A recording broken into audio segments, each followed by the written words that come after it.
Hi வணக்கம் friends. இன்றைக்கி நம்ம பார்க்க போகிறது எப்படி விறகடுப்பினால் பிரியாணி செய்கிறதுன்றது தான். பிரியாணினா என்ன நினைக்கிறீங்களா? உங்களுக்கு தெரியாத பிரியாணியா? அதுக்கு ஒரு அண்டா எடுத்துக்கோங்க, ஒரு வட்டை எடுத்துக்கோங்க. அந்த வட்டைனா வட்டமாக இருக்கும், அதில் எண்ணெய் ஊற்றிக்கிங்க. தேவையான அளவு நீங்கள் பிரியாணி இலை, இந்த பிரிஞ்சி இலைலாம் சொல்லுவாங்க, அதை போட்டுங்க. கூடவே பாருங்கள், வெங்காயம் என்ட்ரி ஆகுது பார்த்தீங்களா? சொல்லிட்டு வெங்காயத்தை எவன்டா போட்டது? வெங்காயம். சரி, இந்த வெங்காயத்தை போடுறீங்க. போட்டுட்டு அப்படியே செதிலாக விழுது பார்த்தீங்களா? அப்படியே கூடவே பச்சையாக விழுது. பச்சை மிளகாய் பரவாயில்ல, பச்சை மிளகாய் போட்டுக்கிறீங்க. அப்படியே நல்லா வதக்கிட்டே இருக்கீங்களா? வதக்கிட்டே இருக்கும், கேமரா நெருப்புக்கு போகுது. திடீர்னு இதுக்கு மேலே பார்த்தீங்கன்னா மேலே வரும். வந்தோடனே தக்காளி, வெங்காயம், இதெல்லாம் இந்த மல்லியிலலாம் போட்டுருவோம். ஏன்னா இது டேஸ்ட்டு கூட, அந்த ஃப்ளேவர் அதோட சேர்ந்து நல்ல டேஸ்ட்டாகவும் மனமாகவும் கமகமன்னு இருக்க வேண்டும். அப்படின்றதுனால இதை மாதிரி போட வேண்டியிருக்கு. திடீர்னு என்னமோ ஒன்று உள்ள வெள்ளையாக விழுது. இப்போ ஞாபகம் வந்துருச்சு. இஞ்சி பச்சை மிளகா, பூண்டு பேஸ்ட்டெல்லாம் சேர்த்து அதை நல்லா வதக்குறீங்க. வதக்கினதுக்கப்புறமா அப்படியே புகையெல்லாம் வருது பார்த்தீங்களா? அதில் ஃப்ளேவர்லாம் ஒன்றும் சேருது. தேவையான அளவு போட்டுக்குங்க. உங்களுக்கு எவ்வளோ தேவையோ அவ்வளோ போட்டுக்குங்க. இது 1.5 கிலோ அரிசிக்கு தேவையான அளவு நான் செஞ்சுருக்கேன். அதை அப்படியே போட்டு கிளறி, இந்த கரண்டியை வச்சு கிளறி விட்டோன்னே அப்படியே பாருங்கள், சூப்பராக இருக்குது. இப்போ தேவையான அளவு வெஜிடபிள்ஸ்னால் வெள்ளையாகிறது நம்ம ஊரில் என்ன சொல்லுவோம், உருளைக்கிழங்கு. பச்சையாகிறது நண்பர்களே, அது சிவப்பாக்குறது கேரட்டுன்னு சொல்லுவாங்கள்ல. கேரட்லாம் கட் பண்ணி போட்டுக்கிறீங்க. கட் பண்ணி போட்டதுக்கப்புறமா இதையும் அதோடு சேர்த்து மிக்ஸ் பண்ணிவிட்டு அப்படியே கிளறுறீங்க. கிளறதுக்கு முன்னாடி அடுத்ததாக ஏதாவது காய் விழுதான்னு பார்த்தா விழுது. அதுதான் பீன்ஸ் தானே, பச்சையாக இருக்குது. அப்போ பீன்ஸ் தான். அப்போ பீன்ஸை வச்சு நல்லா கிளறி விட்டீங்க. இப்போ கூடவே வெள்ளையாக இது என்னது? தயிர் தயிரை போடுறீங்க. அப்படியே கிளறிக்கிட்டே இருக்கும்போது பார்த்திங்கன்னா உப்பும் தேவையான அளவு போட்டுக்கிறீங்க. அப்படியே கிளறி விட்டதுக்கப்புறம் பார்த்திங்கன்னா இதோடைய ஃப்ளேவரே ஏன் இதெல்லாம் போடுறேன்னா, கூடவே இந்த மீல் மேக்கரை நல்லா வேக வச்சு அதை புழிஞ்சு அதுக்கப்புறம் தான் இதில் சேர்க்கணும். சேர்த்தாதான் அந்த வாசனையும் கமகமன்னு இருக்கும், டேஸ்ட்டு தூக்கலாக இருக்கும். புரியுதா? அதனால் என்ன சொல்ல வரேன்னா, அதை அப்படியே நல்லா கொஞ்சம் வதக்கி விடுங்க. நல்லா கொஞ்சம் வேகிற மாதிரி பண்ணுங்கள்.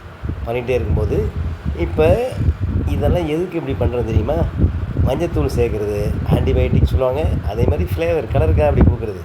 இப்போ இதெல்லாம் சேர்த்து வதக்கிட்டிங்களா?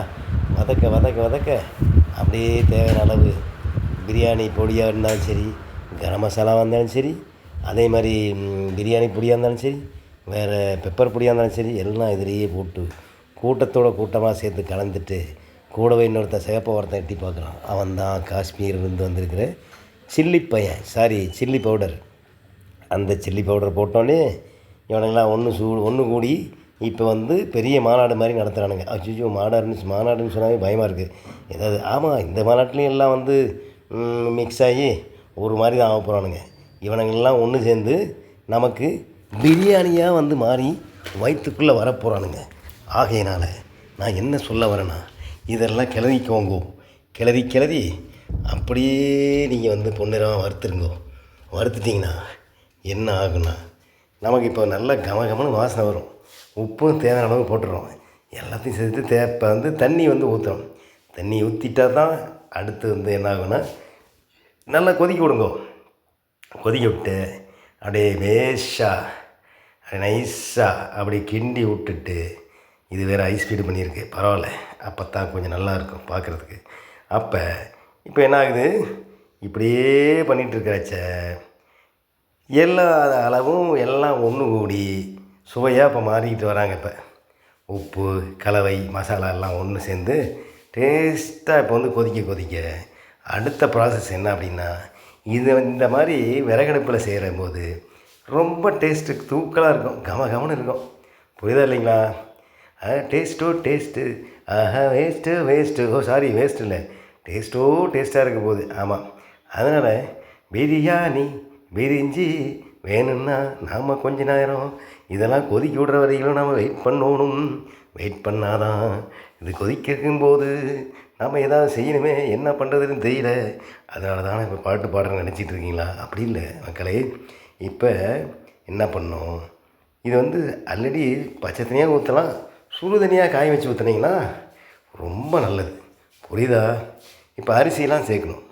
அரிசி சேர்த்து நல்லா இதை பொன்னிறமாக இப்போ இதை அரிசி உள்ளே போட்டோடனே கொதி வந்தோடனே அரிசி சேர்த்தா என்ன ஆகும்னா, இது அற்புதமான ஒரு பிரிஞ்சிக்கு உண்டான எல்லா விஷயமும் அழகாக தம் பிரியாணியாக ரெடி ஆயிடும்.